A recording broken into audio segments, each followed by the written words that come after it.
Francis, ano yung ginagawa mo? Ano? Gumagawa ako ng report sa isa kong eco class, Money and Banking, about kailangan ko kasi report yung sa mutual funds and unit investment trust funds. Parang part of investment. So, ayun. Teka, ano ba yung mutual funds o UITF na yung sinasabi mo? Ano ba yun? Kasi may naipon na ako galing sa family business namin. So, sana mag-try sa mag-invest mga ganyan. Okay.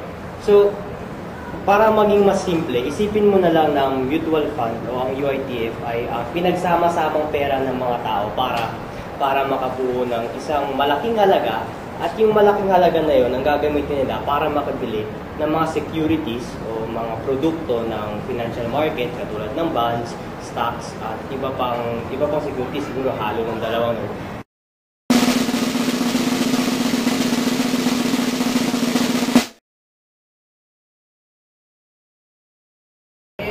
Magkano naman yung kailangan namin na kasi diba nga marami kami.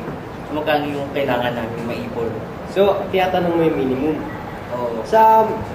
Since ang concept nga nito is pinagsama-sama siya pera ng mga tao, maiisip mo na compare sa ibang investment, mas konti ang kailangan nito. Sa mutual funds, ang na-research ko so far, o ang mostly sa buong Pilipinas, ang minimum is 5,000 pesos. So, maliit talaga. Tapos sa UITF naman, so far, dito sa research din na nakuha ko, ang lumalabas na pinakamababa is 10,000 pesos. But then, relatively, very small siya compare sa iba. So, ayun.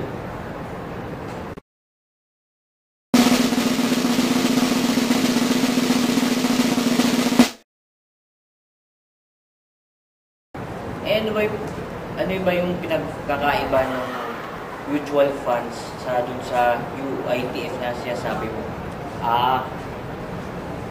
Medyo may mga pinagkaiba silang maliliit lang na pinagkaiba, pero yung general concept, parehas naman. Halimbawa, nagkakaiba sila sa yung mutual funds, merong redemption and entry fee.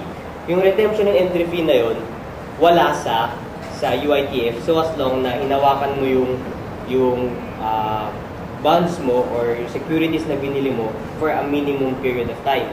Ngayon, sa UITF, magbabayad ka lang doon, ba, isang taon, di ba? Pag kinuha mo siya ng di pa isang taon, tsaka ka lang magbabayad ng redemption fee. Pangalawa, ang UITF, available to sa bangko. So kahit saan bangko, pumunta ka sa mga bangko, more or less, available yun, UITF. Ang mutual funds, available lang ito sa investment banks. Ngayon, ng investment banks, iba ang function nito sa normal na bangko na pinupunta natin. Hindi ka pwede mag-deposit doon. Tapos kukunin mo na lang kung saan-saan. Iba ang function nun.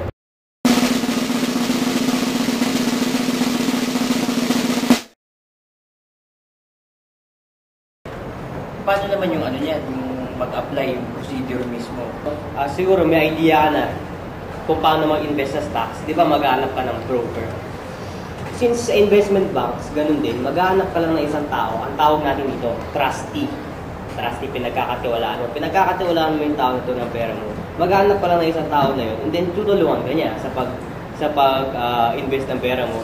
Tapos, siguro may kailangan ka lang ipakita ID, mga ganung process lang. And most kasi siya na yung gagawa nun eh. And siguro, kailangan din yung certificate of trust, parang nagpapatunay na pinagkakatiwalaan nyo isa. So, sa UITF naman, since available sa bangko, pumunta ka lang sa bangko, sabihin mo sa teller na gusto ko sana mag-invest sa UITF, siguro, verification, standard procedure naman kasi yun.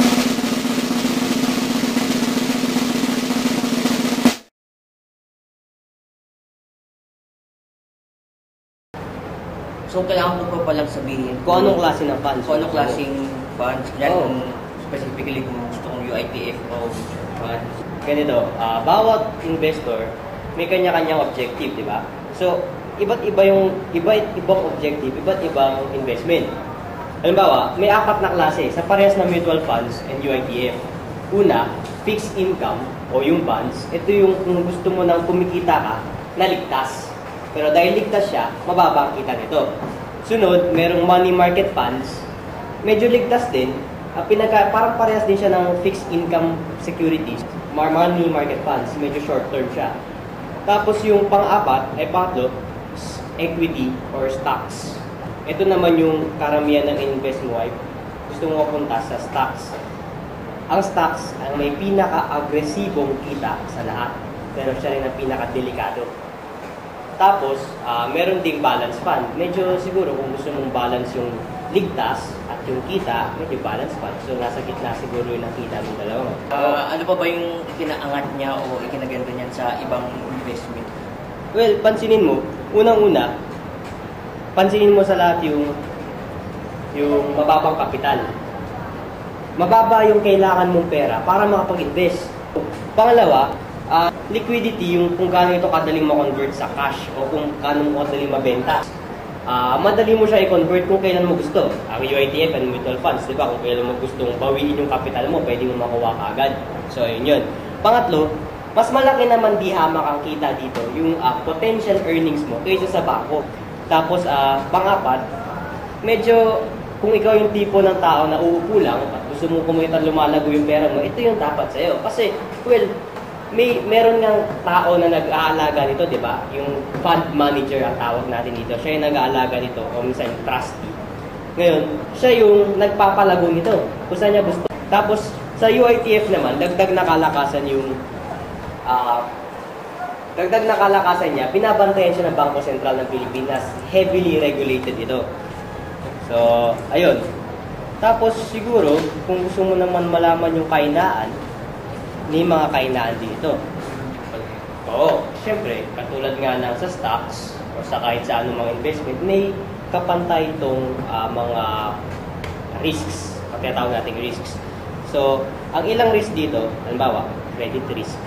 Credit risk ang risk na hindi magbayad sa'yo ang pinautang mo. Kasi pag bumili ka ng bonds, essentially, nagpapautang ka, di ba? Pag bumili ka ng bonds, parang nangangako ako sa'yo na babayaran kita. May pag-asa na yung kumpanya na nangutang sa'yo o yung tao na nangutang sa'yo, hindi makabayad. Credit risk ang tawag natin doon. Meron naman tayong tinatawag na market risk. Yung market risk, nagkamali ako sa lote si Sir Jamil dito. Yung market risk, ito yung nakatali sa ekonomiya. Halimbawa, biglang nagkaroon ng crisis, so, syempre, maapektuhan yung investment mo. Yun ang market risk. So, meron ding tinatawag na interest rate risk. Medyo makikita mo na yung sa term pa lang, interest rate risk. Ito yung pabago-bago ng interest, di ba? Halimbawa, pumili ka ngayon sa akin ng 4%. Tapos bukas, yung interest, naging 10% sa bond. Syempre, pagka binenta mo yung bond mo, wala nang bibili. Bakit? Siyempre, kung pwede kong bilhin ngayon sa mas mataas na interest, bakit ko bibilhin sa'yo? Tapos, minsan meron ding price risks. Price risks naman, yung biglang bababa yung value ng security mo. Halimbawa, biglang na-bankrupt to. Siyempre, yung hawak mo security, ano na ako stocks to, bababa. Yun na lahat ang laman ng report ko. Ngayon, kung gusto ninyong makita ang iba pang mga karagdagang impormasyon, pwede ninyong tignan ang iba pa na iyon sa frequently asked question na parte dito sa kung saan pinapalabas ang video na to. So, Ron, yun lang. Yun lang yung laman ng report ko.